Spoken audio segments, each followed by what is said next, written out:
Hello friend good morning. आज सार की अमलार जूस करवा बा आम भाषा में अँला कोली बोली कहू। यह हूँ आमर आमला बा अँला कोली। देखो केते सुंदर भाव आमर अमला कोली आम बाहर किणिकी आनीचु। देखो चलतु 4-5टी कोली को पानी रे पकई भल भाव सफा कर धोईदेवा।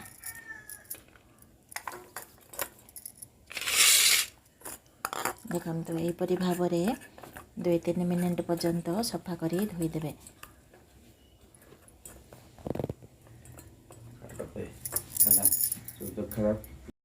Hello friend good morning. ए हूँ आमर अँला कोली। देखो केते सुंदर भाव आमर अँला कोली अच्छी। ये अँला कोली को 4-5टी अँला कोली को भल भाव सफा करदे। देखो मो पानी रे पकई भल भाव सफा करदेली। सफा करने यहीपरी भाव फिस फिस करी काटिदेवे। देखो केते सुंदर भाव आमर अँला कोली को काटिबा द्वारा तार भितर थिबा मंजीर को बाहर करदेवे। यहीपरी भाव अँला फिस फिस को आम चलतु ग्राइंडर करवा। यह हूँ आमर ग्राइंडर जारी। देखो यहीपरी भाव 5टी अँला को मु फिस फिस करी काटिची।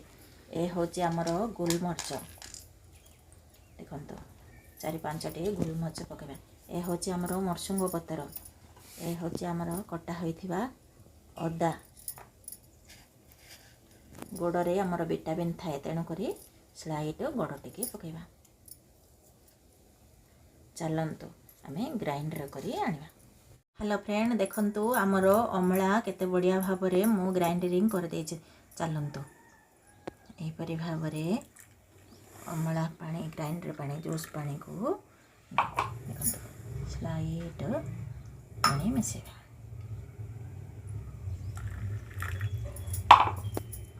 देख सांग माने केते सुंदर भाव आमर अमला जूसु तैयारी हो गला।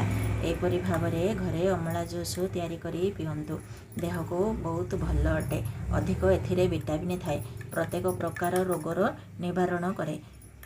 आपण मानक जदि आमर अमला जूस भल लागु थाए तेबे गोटे लाइक शेयर सब्सक्राइब करंतु।